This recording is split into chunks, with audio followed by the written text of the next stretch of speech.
Hi அஸ்ஸலாமு அலைக்கும். Welcome to Baby's Gallery. எல்லோரும் எப்படி இருக்கீங்க? அல்ஹம்துலில்லாஹ் இங்கே எல்லோரும் நல்லாயிருக்கும். இன்றைக்கி ஃப்ரைடே ஸ்பெஷல் குக்கிங் விலாக் தான் பார்க்க போகிறீங்க. கண்டினியூஸாக பார்த்துட்டு வாங்க நான் என்ன செய்கிறேன்னு சொல்லிவிட்டு. இந்த விலாக் இன்ட்ரெஸ்டிங்காக இருக்கும். நீங்களாம் என்ன சமையல் இன்றைக்கி செய்கிறீங்க? இன்றைக்கி ஃப்ரைடேனாலே இன்றைக்கி ஒரு ஸ்பெஷல் குக்கிங்காக தான் இருக்கும். ஆமாம், இன்றைக்கி நான் சிக்கன் தான் எடுத்திருக்கேன் இன்றைக்கி. சரி, இன்றைக்கி சிக்கன் பிரியாணி பண்ணிடலாம் அப்படின்னு சொல்லிவிட்டு அதுக்குள்ளே வெஜிடபிள்ஸ் எல்லாமே நான் எடுத்து வச்சுட்டேன். அதை எல்லாத்தையும் கட் பண்ண பிறகு அப்புறம் நம்ம ஒவ்வொன்றா நம்ம ப்ராசஸ் ஸ்டார்ட் பண்ணலாம்.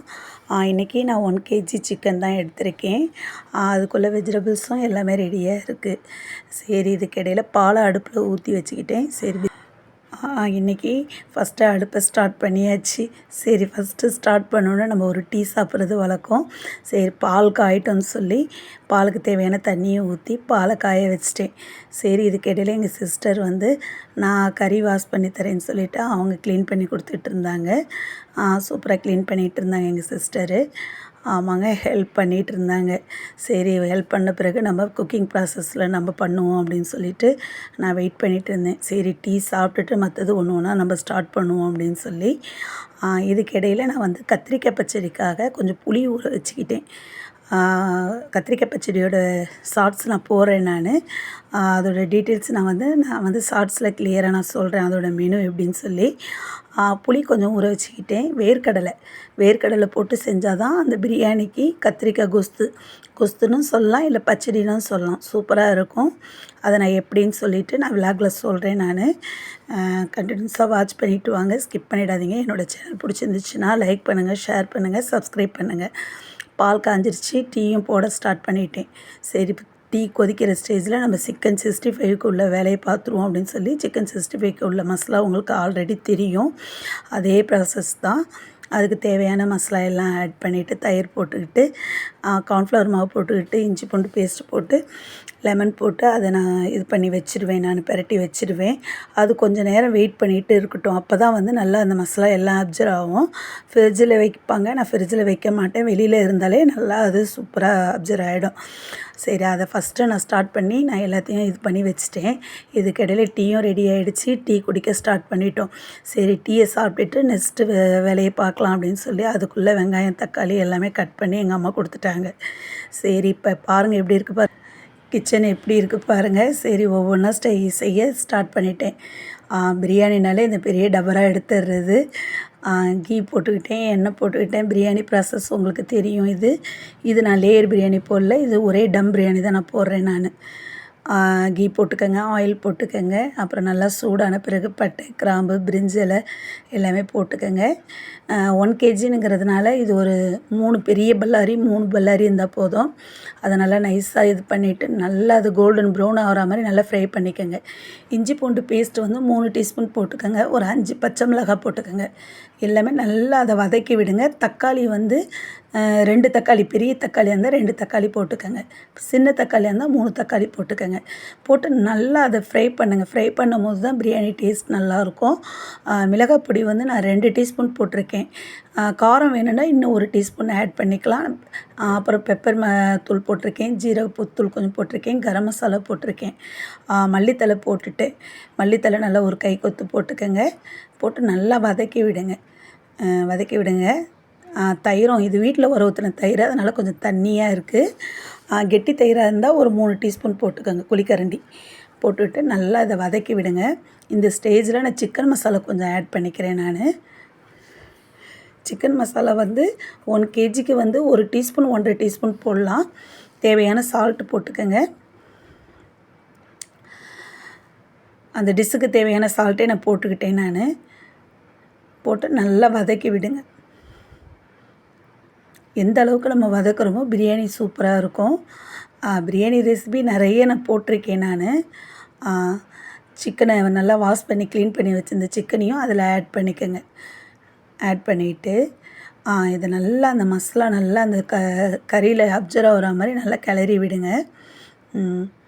எந்த அளவுக்கு நம்ம கிளறோமோ அந்த அளவுக்கு டேஸ்ட் சூப்பராக இருக்கும்.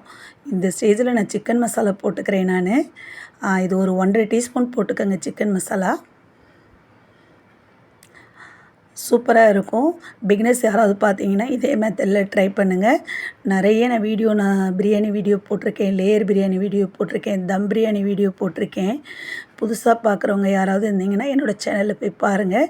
என்னோடய சேனல் வந்து பேபிஸ் கேலரி. நான் போடுறது குக்கிங் வீடியோ. புதுசாக பார்க்குறீங்கன்னா சப்ஸ்கிரைப் பண்ணிவிட்டு பாருங்கள், லைக் பண்ணுங்கள், ஷேர் பண்ணுங்கள். இது வந்து நான் 24 கேரட் அரிசி தான் நான் எடுத்திருக்கேன். இன்றைக்கி நான் பாஸ்மதி ரைஸில் செய்யலை. கத்திரிக்காய் பச்சடிக்கு உள்ள வேலையும் ரெடி பண்ணி வச்சுட்டேன். கத்திரிக்காவை நல்லா கட் பண்ணி வச்சுருக்கேன். புளியும் நல்லா ஊற வச்சாச்சு. புளி வந்து ஒரு லெமன் சைஸாக எடுத்தால் போதும், அது ஊறட்டும். வேர்க்கடலையும் நான் பொடி பண்ணி வச்சுருக்கேன். ஒரு ஃப்ரை பேன் எடுத்துக்கோங்க. கத்திரிக்காய் பச்சடிக்கு நல்லெண்ணெய் ஊற்றினா தான் நல்லாயிருக்கும். நல்லெண்ணெய் ஊற்றிக்கங்க. முழு மிளகு போட்டுக்கோங்க, கடுகு உளுத்தரிசி போட்டுக்கோங்க. வெங்காயம் வந்து சின்ன வெங்காயமாக இருந்தால் 2 போட்டுக்கோங்க, பெரிய பல்லாரியாக இருந்தால் ஒரே ஒரு பல்லாரி போட்டுக்கோங்க. 2 பச்சை மிளகாய், தக்காளி, உப்பு, மிளகாத்தூள் 1 டீஸ்பூன், இஞ்சி பூண்டு பேஸ்ட்டு ஒரு 1/2 டீஸ்பூன் கொடுத்துக்கிட்டு அப்புறம் ஜீரகப்பொடி, கொஞ்சமாக கரம் மசாலா. இதோட ரெசிபி வீடியோ போடுறேன், நான் ஷார்ட்ஸில் போடுறேன். பிகினர்ஸ் யாராவது பார்த்தீங்கன்னா அதை ட்ரை பண்ணுங்கள். சூப்பராக இருக்கும் அந்த பிரியாணிக்கும் கத்திரிக்காய் பச்சடிக்கும். இப்போ தண்ணி நல்லா கொதிச்சிருச்சு, பிரியாணிக்குள்ள தண்ணி. நான் 24 கேரட் தான் நான் எடுத்திருக்கேன். 1 கப்பு நம்ம ரைஸ் எடுத்தோன்னா 2 கப்பு தண்ணி.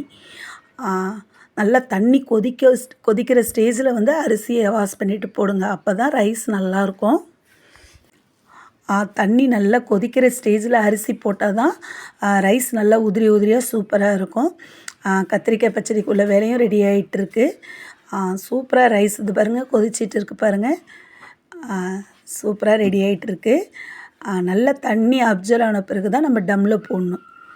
டம்மில் போடுற ப்ராசஸ் உங்கள் எல்லாேருக்கும் தெரியும். ஒரு யூஸ் பண்ணாத நம்ம தவா ஒன்று எடுத்துக்கணும், தோசைக்கல் எடுத்துக்கணும். அந்த தோசைக்கல் நல்லா ஹீட்டான பிறகு இந்த பிரியாணி சட்டியை வச்சுட்டு அதுக்கு மேலே வந்து நல்லா ஒரு வெயிட்டான பாத்திரம் வச்சிடணும். சூப்பரான தம் பிரியாணி ரெடி ஆகிடும். ரைத்தாக்காக நான் பல்லாரி எடுத்திருக்கேன், 2 பல்லாரி எடுத்திருக்கேன். ரைத்தா இல்லைன்னா எப்படி? தண்ணி நல்லா அப்சர்வ் ஆகிடுச்சு பாருங்கள், எவ்வளோ சூப்பராக அப்சர்வ் ஆகிடுச்சு பாருங்கள். இப்போ பாருங்கள் பிரியாணி எப்படி இருக்குது பாருங்கள். இன்னும் கொஞ்சம் தண்ணி இருக்குது. இந்த ஸ்டேஜில் வந்து நம்ம வந்து பிரியாணியை டம்மில் போட்டால் அந்த தண்ணி நல்லா அப்சர்வ் ஆகிடும். சூப்பரான இன்றைக்கி சிக்கன் பிரியாணி ரெடி ஆகிடுச்சு. இந்த ஸ்டேஜில் நம்ம வந்து டம்மில் போட்டுடலாம். ஒரு கைப்பிடி புதினா மல்லித்தலை போட்டுருங்க. பிரியாணினாலே அந்த புதினா மல்லித்தலை போட்டால் தான் சூப்பராக இருக்கும். போட்டு இப்போ நல்லா கிளறிடுங்க. கிளறிட்டு கொஞ்சமாக கீ போட்டுக்கோங்க. லெமன் வந்து ஒரு 1/2 லெமன் அதில் நல்லா ட்விஸ்ட் பண்ணி புழிஞ்சு விட்டுக்கோங்க. கொஞ்சமாக நெய் போட்டுக்கோங்க. நெய் போட்டு நான் சொன்ன மாதிரி இந்த மாதிரி தோசைக்கல் யூஸ் பண்ணாத தவா அல்லது சப்பாத்தி வாட்டுற தவா இருந்தால் கூட ஓகே. அந்த தவாவை நல்லா ஹீட் பண்ணிக்கோங்க. ஹீட் பண்ணிவிட்டு அந்த பிரியாணி டபராவை அதில் வச்சு மேலே வந்து ஒரு தண்ணி நல்லா வெயிட்டான பாத்திரம் ஒன்று வச்சுருங்க. எவ்வளோ சூப்பராக ரெடி ஆகிடுச்சு பாருங்கள் சிக்கன் பிரியாணி. பார்க்க எவ்வளோ எம்மியாக சூப்பராக இருக்குது பாருங்கள். பிகினர்ஸ் யாராவது பார்த்தீங்கன்னா இதை ட்ரை பண்ணுங்கள். சூப்பரான சிக்கன் பிரியாணி ரெடி ஆகிடுச்சு.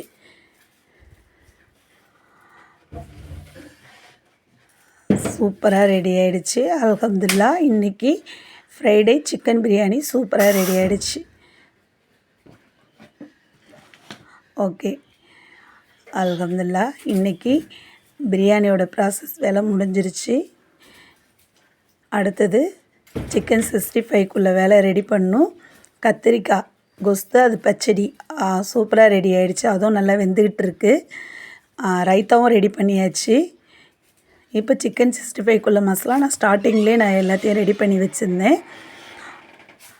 அதையும் நம்ம ஃப்ரை பண்ணிட்டேன்னா இன்றைக்கி ஃப்ரைடே விலாக் அல்ஹம்துலில்லாஹ் எல்லாம் நல்லமாக முடிஞ்சிச்சு சமையல் குக்கிங்கு.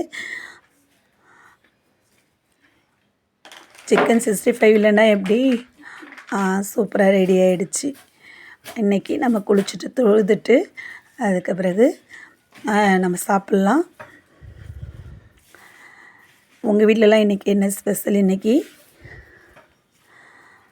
ஃப்ரைடேனாலே இங்கே எல்லாருக்குமே ஒரு ஸ்பெஷலாக தான் இருக்கும். கத்திரிக்காய் கொஸ்து சூப்பராக ரெடி ஆகிடுச்சு. இதோட விலாக் நான் போடுறேன். ரெசிபியோட விலாக் நான் போடுறேன். பிகினர்ஸ் யாராவது பார்த்தீங்கன்னா இதை ட்ரை பண்ணுங்கள், சூப்பராக இருக்கும். பிரியாணிக்கு இது ஒரு ஆப்டான சைட் டிஷ் இது. தால்ச்சா வைக்கலன்னா இந்த நம்ம கத்திரிக்காய் பச்சடி வச்சாலே போதும்.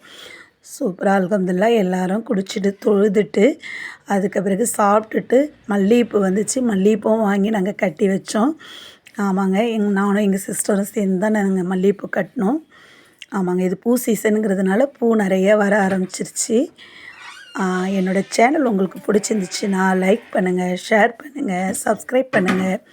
அப்படியே பக்கத்தில் உள்ள பெல் ஐக்கனை கிளிக் பண்ணுங்கள். அப்போ தான் நான் போடுற வீடியோ உங்களுக்கு நோட்டிஃபிகேஷனில் வரும். ஓகே, பாய்.